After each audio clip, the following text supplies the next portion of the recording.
Nas firman Tuhan hari ini Sabtu 25 Oktober 2025. Ayub 33 ayat 13 sampai 14. Mengapa engkau menuntut dia bahwa dia tidak menjawab semua perkataan orang?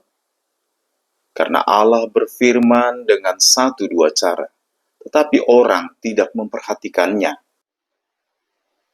Ada beberapa orang yang mungkin kecewa dengan hidupnya dan memilih menjadi menyangkal adanya Tuhan. Dan itu menjadi gerakan zaman sekarang. Dan yang mengatakan Tuhan itu nggak betul ada. Buktinya kenapa ada kesusahan, kenapa ada penderitaan. Kenapa orang yang baik justru menderita. Kenapa ada peperangan, kenapa ada begini. Dan kemana Tuhan kok diam aja? Tapi cuma dikasih Tuhan. Ini pergumulan cara pikir manusia sejak dahulu kala. Dan kitab Ayub itu berusaha menjawab hal itu.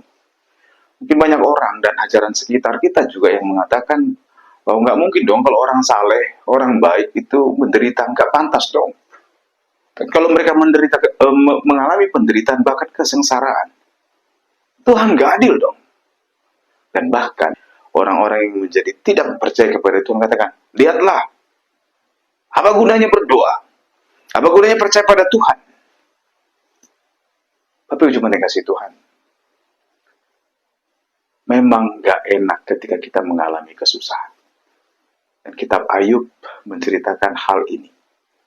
Ayub yang saleh, bahkan yang setiap hari dia mempersembahkan korban pendamaian untuk anak-anaknya. Dia berkata, siapa tahu anak-anakku ini berdosa. Dia memohon kepada Tuhan pengampunan dosa karena wow, saleh. Dan mungkin tidak banyak lagi bapak atau orang tua melakukan hal yang demikian di zaman ini. Tapi Ayub melakukan itu. Tapi seketika semua hancur, bukan cuma ekonominya hancur. Dia kehilangan orang-orang dekatnya. Bahkan sahabatnya pun datang untuk mengadili dia.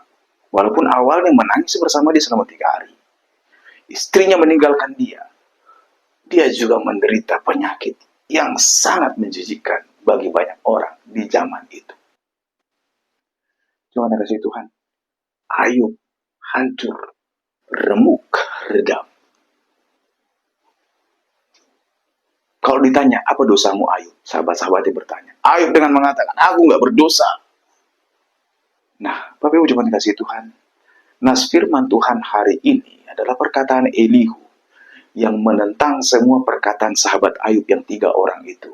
Dan juga menantang perkataan Ayub.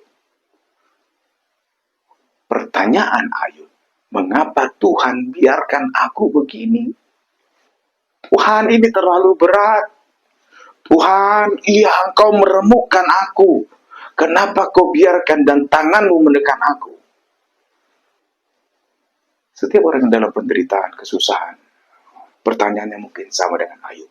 Keluhannya sama. Apalagi orang yang taat kepada Tuhan.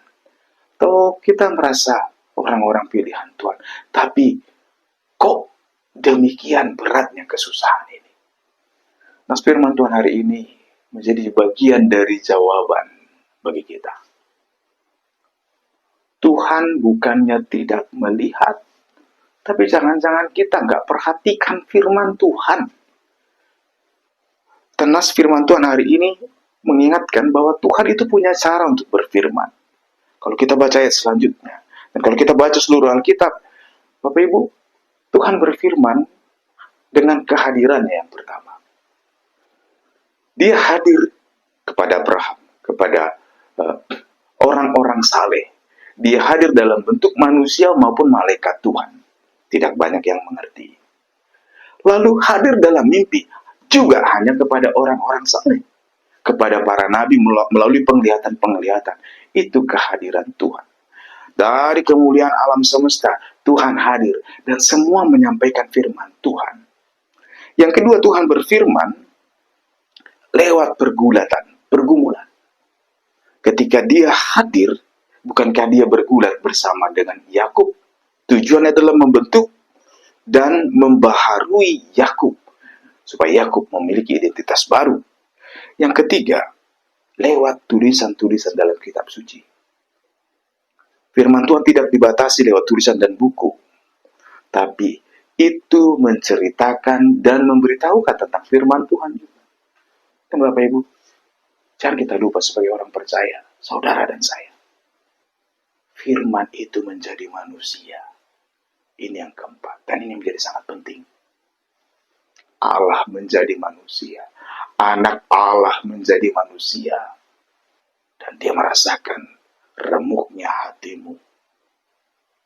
Bukankah Tuhan Yesus, anak Allah, diremukkan seremuk-remuknya, bahkan di kayu salib? Kenapa Tuhan tidak membela diri? Bukankah dia bisa mendatangkan 12 legion malaikat Tuhan?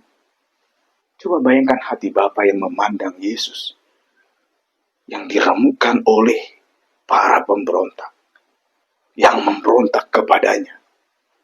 Tapi Allah memandang dengan kasih, supaya ada keselamatan. Penderitaan kita, Bapak Ibu, mungkin kita merasa ketidakadilan. Tapi bukan berarti Tuhan tidak adil.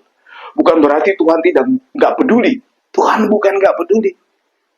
Tapi jangan-jangan kita yang nggak memperhatikan kehadiran Tuhan. Bahkan memperhatikan Tuhan Yesus. Jemaat yang dikasihi Tuhan, tidak ada yang mau menderita. Tapi bukankah kebahagiaan dunia juga hanyalah semu? Tuhan sendiri merasakan keremukan itu. Tetapi itu tidak menghambat karya Tuhan yang hebat. Yesus bangkit. Yang diminta adalah sabarlah sedikit. Sama seperti Ayub.